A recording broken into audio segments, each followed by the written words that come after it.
Well, hello everyone and welcome po sa panghuli nating devotional for this week. And today we are going to talk about Proverbs chapter 3 verses 9 and 10. Ang title po ng devotions natin ay Living Free Through Faithful Stewardship. So basahin po natin ang word of God natin for today. Honor the Lord with your wealth, with the first fruits of all your crops. Then your barns will be filled with overflowing, and your vats will brim over with new wine. Praise God. Let us pray.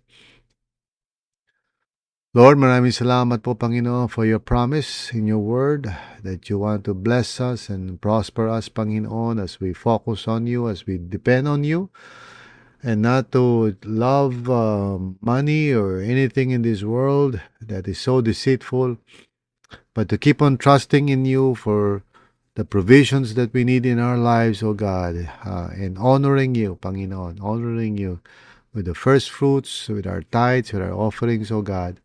Help us, Panginoon, to grow in the area of giving. So I pray especially for those na patuloy mong pinoprosper sa buhay nila, Panginoon. I pray na itong taon na 2026 that we would not just be receiving, that we would grow in the area of giving, that we would be generous, that we would be faithful, Lord, sa aming pagbibigay sa iyong mga gawain, at not allowing our hearts to be deceived by the love of money. Tulungan mo kami, Father. This is our prayer. In Jesus' name, amen and amen. So let's read the explanation po. Stewardship is ultimately a heart issue. What we do with our resources reflects what we trust and value most. God does not call us to give out of pressure, but out of gratitude and faith. When God comes first, generosity becomes a pathway to freedom rather than fear. This year po, mga kapatid, I hope that we would grow in the area of giving. Some of you, I realize maybe nasa situation kayo ng buhay na talagang very challenging financially, and God is not pressuring you. But there is a reason why the Lord wants us to grow in this area. Kasi we cannot love both money and God. Both of this, objects of love, if we may use that term, uh, is really desiring, devotion sa atin. Money wants our hearts, but God also desires our hearts. So, natutorn tayo sa dalawa. Well, actually, what happens is that when we do not choose to love God, money will just take over.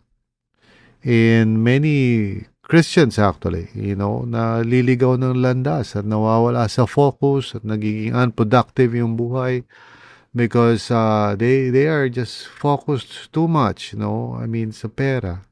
And of course, pera is important. I'm not saying na hindi natin kailangan yan. Of course, we need to earn a living. Those who do not work shall not eat, sabi sa Bible. So yes, definitely. But the love of money is so deceiving. Kasi pag once we become so obsessed with making money and all we talk about is money, and after a while, yung puso natin gets distracted, we lose our way, we become so enamored with material things, and before you know it, yung puso natin hindi na nagiging devoted to the Lord. So really, this is something na kailangan maging habit natin. Yung giving natin should continue to grow and increase, and we should become more generous over time. And like I said, yeah, you may be starting, let's say, estudyante ka pa lang, you're starting small, so be faithful with what you have. Sabi nga sa book of Hebrews, keep your lives free from the love of money and be content with what you have. Sabi sa Hebrews 13, verses 5 and 6.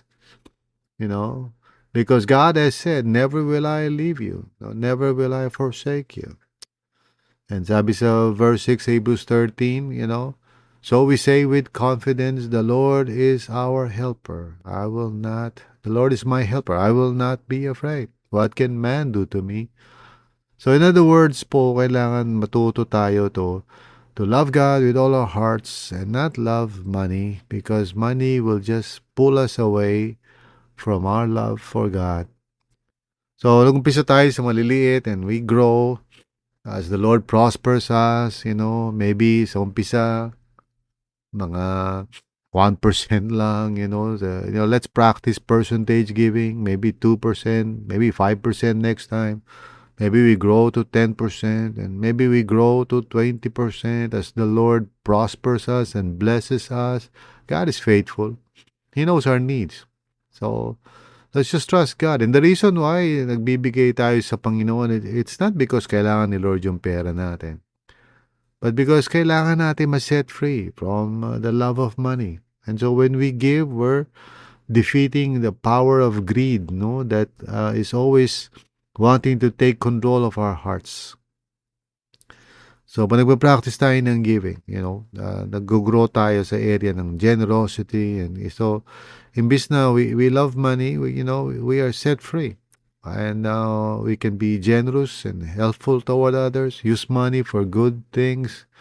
And, what happens is that mas lalo tayong nabibless.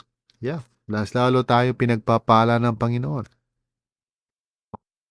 Pag tayo po ay faithful sa area ng giving, God blesses us and we experience, freedom.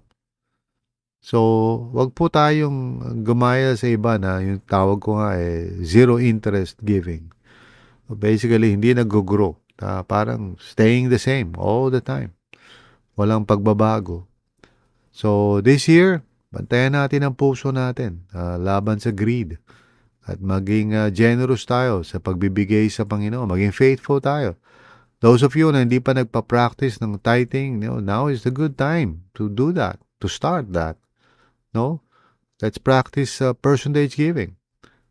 And maybe you say, Pastor, hindi ko pa kaya ng 10%. Well, you start with what your faith can enable you to start. 5%, 3%, okay? After a while, pag pinagpapala ka ng Panginoon, you keep on growing in your faith, no? And then, before you know it, you're practicing tithing, and maybe, by God's grace, you might even go beyond that, So just grow lang. And the Lord will continue to bless you and prosper you and provide for all that you need so that you can be generous always. Yan ang promise ng Scripture. Amen? So this year, huwag tayong maging greedy and stingy. Let's offer to God. Everything. Let's just manage yung worldly wealth that God entrusts to us. So wag natin mahalin ang pera. Mahalin natin ang Panginoon. Amen? So let me just pray for each one of us. Lord, tulungan nyo kami so that by the grace of God, itong taon na to, we would be set free from the love of money and we would just be able to offer our lives to you, O Lord, freely. And we would become generous and we would trust God for any area of our lives that we might need help, Panginoon. You are our provider. And salamat po, Panginoon. And you promise, never will you leave us, never will you forsake us. So nawa we could declare by faith, the Lord is our helper, and we will not be afraid. Thank you, Panginoon. It is in Jesus' name we pray. Amen and amen.